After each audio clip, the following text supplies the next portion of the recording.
Reykjavík lifandi borg, ekki bara stjórnsýslueining. Hún borg ólík öllum öðrum.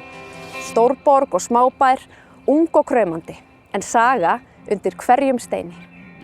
En borgaryfirvöld hafa misst sjónar á þessu. Íbúarnir og hversdagurinn hafa gleymst í skýjaborgum og skrifræði.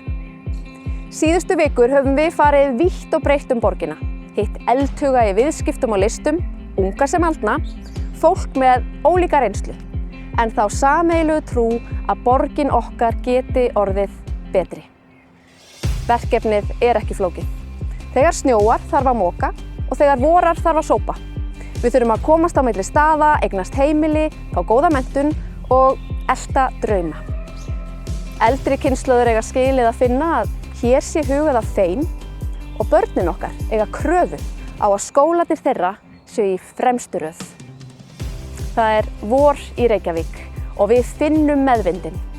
Við höfum metnað fyrir framtíðinni og trúum því að saman getum við gert Reykjavík að bestu borg í heimi. Vertu með á laugardaginn og byrjum strax.